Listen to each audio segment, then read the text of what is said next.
Oklahoma, a teenager with a thirst for the occult tries to create his very own evil omen. Faces the parole board at an Oklahoma prison. Sean Sellers' execution is due in less than a week. This hearing will decide whether it goes ahead. What happens when a teenager turns to darkness, claiming his crimes were guided by the devil himself? Sean Sellers wasn't just any killer. He was 16, smart, and obsessed with the occult. His case became one of the most controversial executions in modern U.S. history. Executed for crimes he committed as a juvenile, his story sparked international outcry, moral debate, and questions that still haunt the justice system today.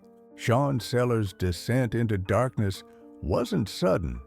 It was a gradual transformation marked by obsession, rebellion, and isolation. He claimed he was under demonic control when he shot a convenience store clerk for refusing to sell him beer. Months later, he murdered his own mother and stepfather while they slept. Sellers didn't just kill, he planned it, ritualized it, and later described it with chilling clarity. The courts would not accept his defense of satanic possession. He was 16 when the murders occurred, but tried, convicted, and sentenced to death like a fully grown man. What I could say today, it could cause you to have any mercy on me whatsoever. But I know I didn't come here to ask for justice. I came here to beg for mercy. Behind bars, Sean Sellers underwent a transformation, at least outwardly. He abandoned Satanism and embraced Christianity, becoming a vocal opponent of the occult. Supporters rallied to his side, including human rights advocates and religious leaders. They cited his age, his remorse, and a post-conviction diagnosis of dissociative identity disorder. Despite multiple appeals and growing public sympathy, the courts refused to reopen his case. By early 1999, time was running out. International leaders pleaded for clemency, citing the injustice of executing a juvenile. But Oklahoma's governor held firm, vowing to never grant mercy to a convicted killer. The final appeal failed. The date was set. Sean Sellers would die on February 4th. On February 4th, 1999, Sean Sellers was executed by lethal injection at the Oklahoma State Penitentiary. His last meal was Chinese food, egg rolls, and shrimp. In his final words, Sellers didn't apologize. Instead, he addressed the witnesses saying, "When you wake up tomorrow, you're going to hate me just as much as tonight. Reach out to God. He will heal you." He then sang a Christian hymn and said, "Here I come, Father. I'm coming home." When asked if he had any final words, Sean Sellers did not mention his parents. He said, "Reach out to God and He will heal you." The execution of Sean Sellers ignited fierce debate across the globe. Critics called it a barbaric act, executing someone for crimes committed at 16. In 2005, the U.S. Supreme Court ruled it unconstitutional to execute juveniles. Too late for Sean Sellers. His case became a symbol, not just of justice or evil, but of a justice system wrestling with morality and maturity. 7 family members of the victims and 7 of Sellers' supporters watched the execution. Some wept. Others stared in silence. To some, it was justice served. To others, it was a soul saved too late. For those in the room, it was not just the end of a life. It was the weight of a moral question playing out on a sterile prison gurney. Was Sean Sellers a victim of mental illness, manipulation, and a broken home, or a cunning killer cloaked in darkness? His case forces us to ask, where does accountability end and compassion begin? In the shadows of ritual and rebellion, Sean found something terrifying. And in the end, so did we. In 1994, a tragic event unfolded in Tyler, Texas, involving a young man named Napoleon Beasley. At just 17 years old, Beasley committed a crime that would lead to his execution in 2002, sparking nationwide debates about juvenile capital punishment. John Ludick was in his garage when the youths carjacked his Mercedes-Benz. Napoleon Beasley shot him twice in the head. Beasley was just 17. On April 19, 1994, Napoleon Beasley, accompanied by two friends, attempted to steal a Mercedes-Benz in Tyler, Texas. The vehicle was driven by 63-year-old John Ludick, a respected businessman and father of a federal judge. During the carjacking, Beasley shot Ludick, resulting in his death. This act led to Beasley's arrest, trial, and subsequent death sentence, raising questions about the appropriateness of capital. Napoleon Beasley shot him twice in the head. Beasley was just 17 when he committed the crime. The attention of death penalty opponents around the world and even divided the U.S. Supreme Court. During his time on death row, Napoleon Beasley was known for his remorse and efforts to make amends. His family, particularly his younger brother Jamal, faced immense emotional challenges.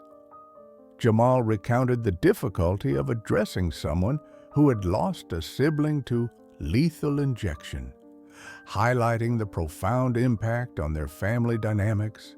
That Napoleon was in solitary confinement. You know, knowing he had an execution date was a little bittersweet. As the execution date approached, the Beasley family grappled with the impending loss. They attempted to suppress their grief to avoid adding to Napoleon's burden, who himself was preparing for his final moments. On May 28, 2002, Napoleon Beasley was executed by lethal injection. He declined to make a final verbal statement, but had previously expressed remorse for his actions, acknowledging the pain he caused to the Ludick family and his own. His last written statement emphasized the senselessness of his crime and his acceptance of responsibility. Do you think that Napoleon Beasley should have been executed?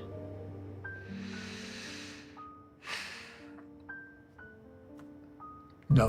I believe there are racial biases in the justice system. I think you've got a good example of that with Thomas Millerell. Beasley's execution ignited debates about the ethics of executing individuals for crimes committed as juveniles. International organizations, including Amnesty International, criticized the execution, citing violations of international law.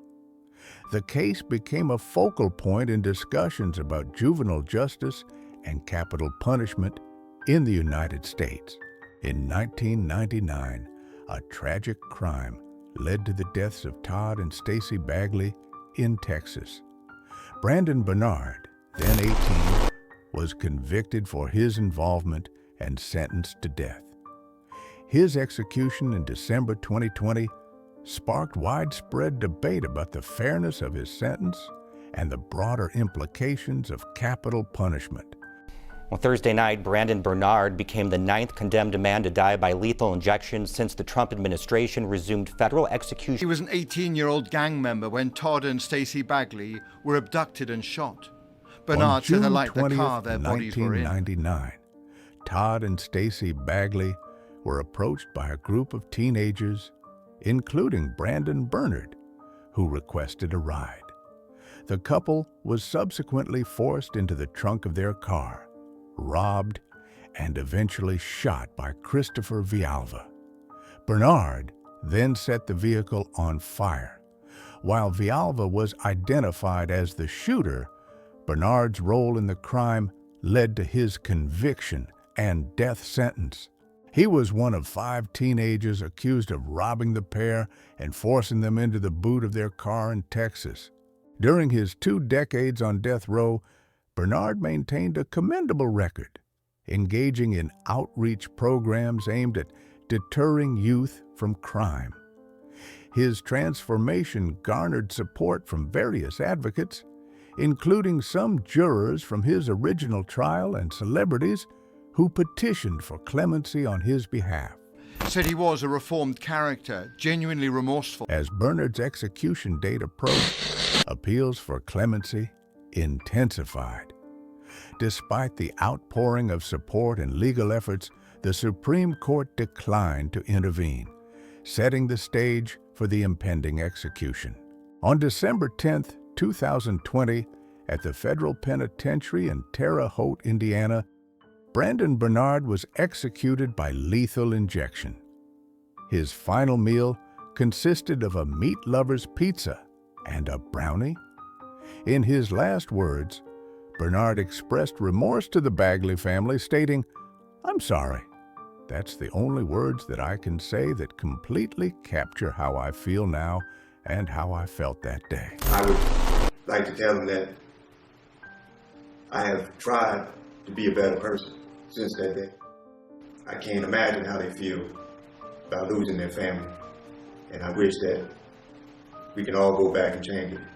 And I'm sorry for all the pain. On December 10, 2020, at the federal penitentiary in Terre Haute, Indiana, Brandon Bernard was executed. By Bernard's execution ignited widespread debate over the federal death penalty.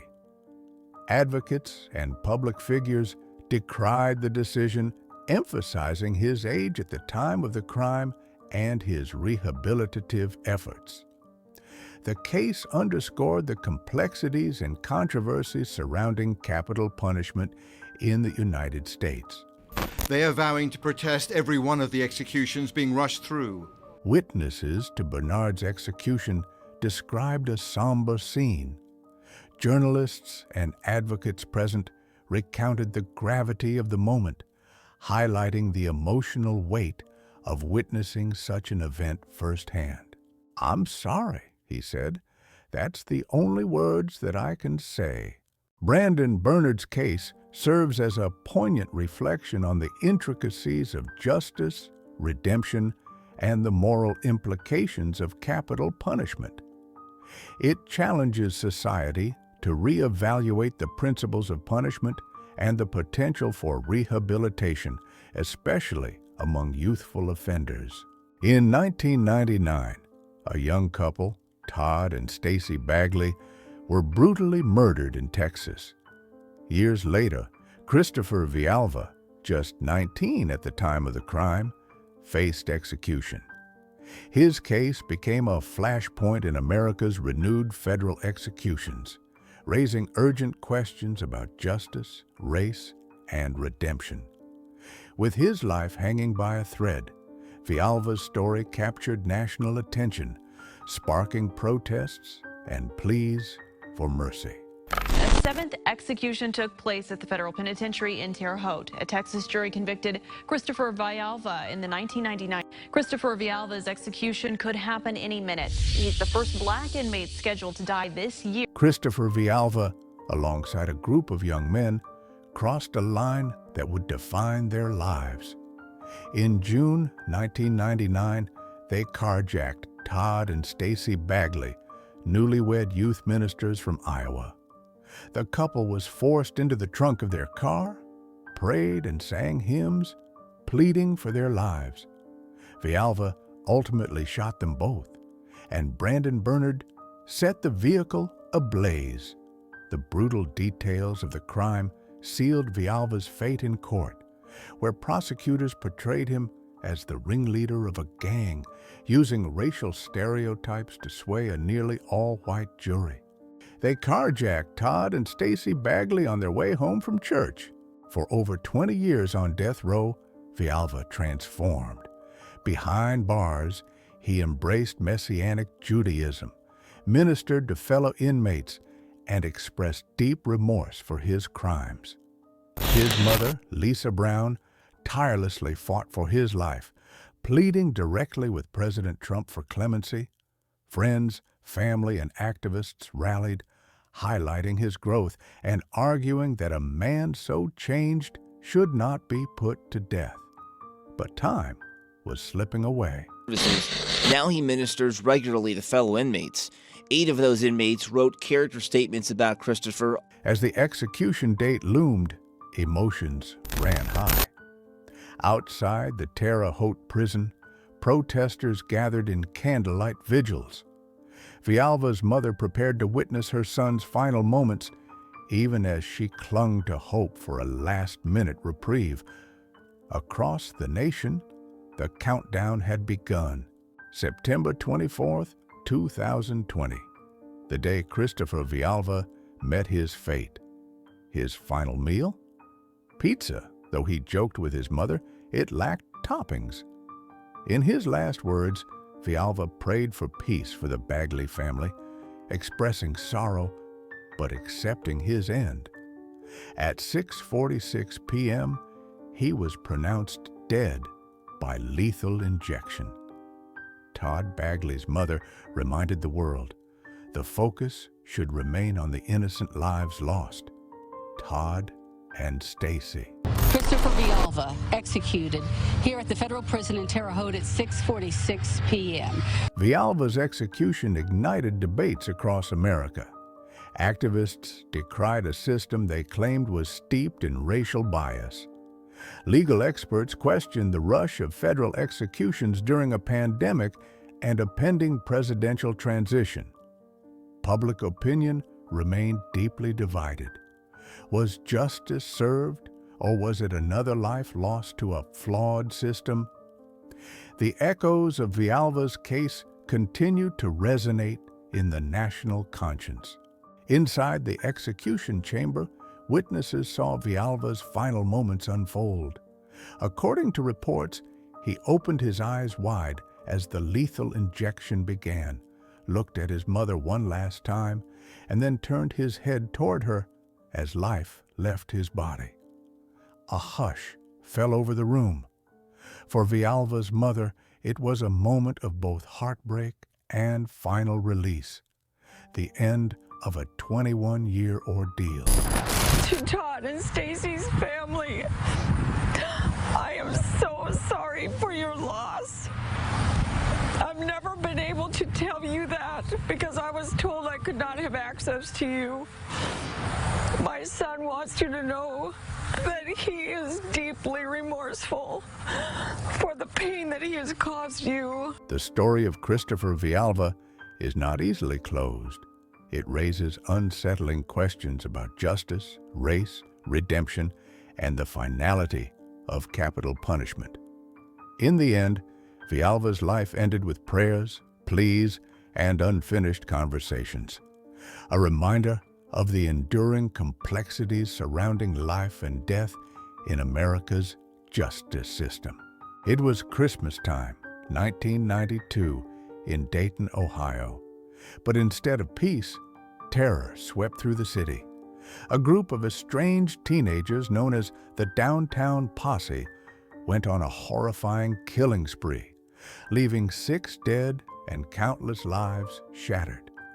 Led by marvelous Kean, this story became infamous as the Christmas Killings, a tale of senseless violence, chilling motives, and ultimately, justice served at the execution chamber. Starting on Christmas Eve, a crime spree took place in Dayton, Ohio that ended up with 6 people losing their lives and several others getting heavily injured. In 1992, he orchestrated a 3-day killing spree that began on Christmas Eve and left 6 people dead, 2 wounded, and cast fear over the city. The Downtown Posse wasn't just another group of rebellious teens. Marvelous Kean, alongside his teenage accomplices, carried out a brutal series of attacks over just 72 hours. Victims were chosen seemingly at random: a young mother, a store clerk, friends, even innocent bystanders. Kean shot Danita Gillette at a phone booth, robbed her of just 50 cents. Days later, they coldly executed Wendy Cattrall and Marvin Washington to silence witnesses. These chilling crimes shocked even the most hardened officers, leading to Kean's conviction on 5 counts of murder. He would soon face the ultimate punishment. As Kean awaited his fate on death row, years turned into decades. Yet, even with legal appeals, clemency pleas, and his mother's desperate courtroom testimony, nothing could overturn the weight of his crimes. In prison, Kean remained largely withdrawn, choosing to spend his final nights speaking with his attorneys and making one last call to his stepfather. There were no visits from family, no emotional farewells, only quiet acceptance of what lay ahead. He spent the rest of his last night talking to his attorneys. He asked for a pill to relax his nerves, and he was quiet. He spent the evening basically watching television. The clock ticked closer to the end. Witnesses described Kean's final hours as calm, almost eerily so. He turned down the Reverend's offer to pray, opting instead for solitude. His final request? For all his remaining personal belongings to be destroyed. The state of Ohio prepared for its 29th execution since 1999. For the families of the victims, it marked a long-awaited day of reckoning. On July 21st, 2009, Marvelous Kean's time ran out. His last meal was extravagant: a porterhouse steak, fried shrimp, a pound of grapes, 2 cream sodas, and German chocolate cake. Despite the heavy moment, Kean refused to offer any last words. The victims' families, some watching in the witness room, felt a mix of closure and lingering pain. Ohio prison officials confirmed the execution at 10:36 a.m. For many, it marked justice, though, as one family member said, "It doesn't bring her back. Not over. I don't think it'll ever be over." Marvelous Kean took his last breath at 10:36 this morning with no family members, only his 2 defense attorneys there to witness the execution. When asked if he had any last words, he said, "No, I have no words." And with that, he was put to death by lethal injection. Even after Kean's death, the scars of the Christmas killings remain. Public opinion was sharply divided. Some saw closure, while others reflected on deeper issues: how a promising young man turned into a killer, and how justice, though served, cannot undo devastation. For the community, the executions closed a dark chapter, but not without lingering questions about violence, youth crime, and the limits of redemption. Burke says Kean never showed remorse, and his lethal injection is the family's only shot at closure. Inside the death chamber, witnesses described Kean's final moments as quiet and stoic. Reporters observed him lying still, barely moving as the drugs took effect. No struggle, no outcry. He took one deep breath, pursed his lips, and looked to the ceiling. For those present, it was a chillingly calm end to a brutal saga. Very quickly, he was pretty much completely stoic, looking up at the ceiling, didn't really look left or right or make any visible motion. The Christmas killings left a permanent scar on Dayton, Ohio. Marvelous Kean's path from a bright student to a notorious spree killer remains a haunting lesson about despair, influence, and consequences. Though justice was served, the true cost was measured not just in lives lost, but in the lasting pain carried by families and a community forever changed.